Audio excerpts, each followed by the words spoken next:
Hello, welcome to the Sideboard here at the StarCityGames.com Open Series in Washington, D.C. I'm Nick Miller alongside Joe Herrera. How you doing, sir?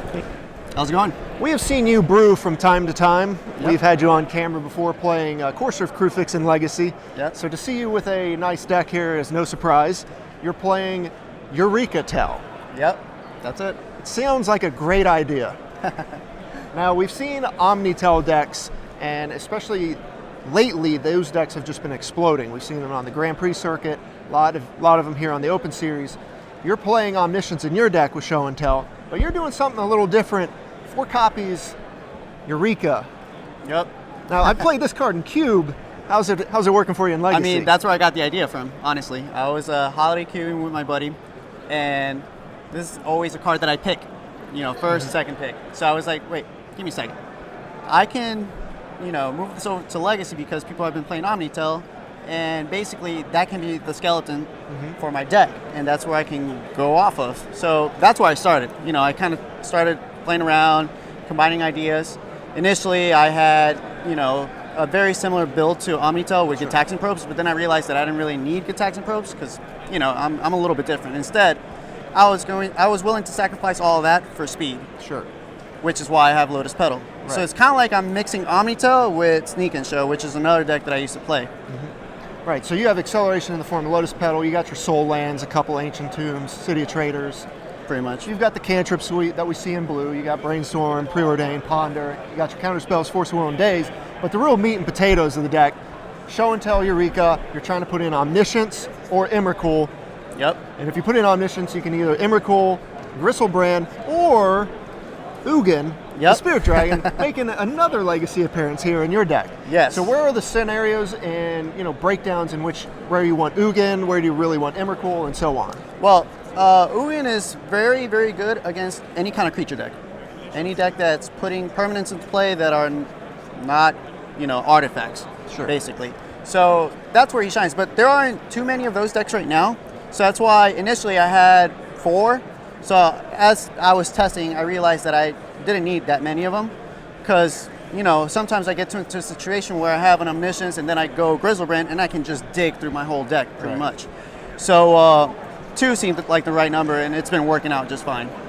Right, you'll notice one thing missing from the list is Dig Through Time, Yep. a card that Omni-Tell is really using. I guess Gristlebrand's sort of your That's pretty Dig much Through it. Time. Yeah, except I don't have to, put any cards under my library. I just keep them. And when you have Lotus Petals, you can just do crazy things. So, yeah, I can just draw 14 and get 3 Lotus Petals and then, play another Show and Tell. Yeah, if I didn't do it off of the Omniscience, obviously, yeah. Yeah, so your Dig Through Time, you get to keep all 7 instead of just 2. Yeah. I think you get to do even more broken things. Yeah. So you're going for speed here. Oh yeah, that's the whole point. That's where this deck kind of separates itself from Omni-Tell because the idea is to, kill as soon as possible. I'm not going to try to play around anything, and that's why I have both Seiju, because I don't want to be playing around counters. I don't want to worry about anything. I just want to play solitaire and kill them as soon as possible. Just jam, Yeah. as they say. Pretty much. Emrakul, we've seen this song and dance played off Omniscience, take the extra turn. Even if they have Caracas, you're just going to get to cast it again. Pretty much. Kill them dead. That's why Death and Taxes is not as bad as it used to be for Sneak and Show because now I have Omniscience and I can just keep jamming the creatures back and forth. Yeah, the idea of using Omniscience instead of just cheating in an Emrakul once really gets around the Caracas and all those shenanigans. And I love taking extra turns. So how early is this deck going off? Well, it's pretty consistent at around turn 3, but you get the off chance where you can do it on turn 1. Like for example, any of these 3 Soul Lands, I have a split of 2 Ancient Tombs and 1 City of Traders, and one of these lands, 2 Lotus Petals, I can do Eureka, for example. And if I have that hand, I can go Omniscience and then either Grizzlebrand or Emrakul. If I go Grizzlebrand, I can just dig. Right. And I have so many cantrips that eventually I'm going to find an Emrakul and I'm going to slam it and gain an extra turn. Right. The other scenarios when I do the same thing, and this one is more likely because it requires less cards, is a Soul Land, a Petal, and Show and Tell, and Omniscience, because, do the same thing pretty much. So, turn 1, turn 2, or turn 3 seems like it's the most consistent. Throughout the whole day, it's been that way too. Right. You're putting them to the test immediately putting on something huge right away and making them deal Now with it. you also have to be careful though, because if you know that if based on their first play, their first land that they play, you know what you're playing against. So sometimes you want to slow down. Like you don't want to get your stuff countered. So you can play Boseiju and then play the slow game and then go for the safe route and then just wait until turn 4 or so. Another caveat I was going to say, judging on what your opponent's playing off their first couple of turns, you might not want to show and tell when they could also Emrakul or things like that. Are you worried about that type of cat and mouse game? Yes, that is the main issue of the deck, game 1.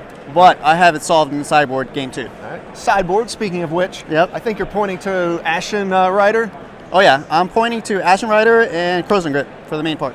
Because the idea is to get my Omniscience in play, at the same time they're getting their in play, right? We're talking about the Omni-Tell semi-mirror. Sure. So we both get an Omniscience in play, but I'm the active player. So I can do Crozen Grip, and then they can't answer because it's got split second. Right. So that's the best case scenario.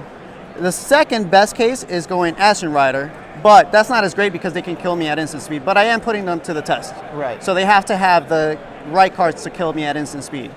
And it's not a guarantee. Right. Having that many cards to go off instant speed on their turn or on your turn, pretty difficult. So yeah, it gets better after sideboard. Plus, I also have more counters. All right. You got a couple Flusterstorms, a Swan Song, all great options in this format. Yep. Another Ugin, Oh yeah, just bringing him in when you really want the Ugin effect and not so much Emrakul or... well, mainly against elves. Any kind of creature deck. Goblins, I played against that recently. Any kind of true name Nemesis deck. Delver. Against Delver, this deck is very good because I have Boseiju. So there's some Delver decks who have been cutting down on Wastelands, running 2 or 3, and they get punished for that. Oh yeah. Boseiju will make them rethink cutting Wasteland. Yeah. 4 Leyline of Sanctity and 2 Xanad Swarm, just disruption hate basically. Pretty much. This deck has a great matchup against Miracles, and Xanad Swarm just shines there because they usually take out their swords, plowshares, and then I just bring those in. It's like, surprise, you can't counter anything, you know? Interesting point, you say it's great against Miracles. That's probably the most popular deck in Legacy right now. Yeah. What about this deck really shines in that matchup? What shines? Right. The fact that they can't counter my stuff. I'm never going to jam something if I don't have a Boseiju. So usually I'm going to be digging for the Boseiju, and they give me enough time to do that. Sure. So I have the luxury to do that. In that matchup, I'm not going to go turbo mode, kill you turn 1, turn 2. I'm going to take my time and sculpt a game plan. Make sure that I can have my Eureka or my Show and Tell resolve without any issues. All right. Seems like a pretty good game plan. Yep. Deck looks great. Got to be fun putting in some Emrakuls and some Ugins turn 1 and 2. So Let me tell you, the most fun is going off of an Omniscience and a Grizzlebrand and just start digging. Oh man. And then you go Ugin, Emrakul, all the fatties, and it's just like, okay, usually they concede. yeah, I mean, what else are you going to do at that point? Yeah. Deck looks great. Joe, we wish you the best of luck here in Thank you, DC. man. Stay tuned to StarCityGames.com for all the coverage.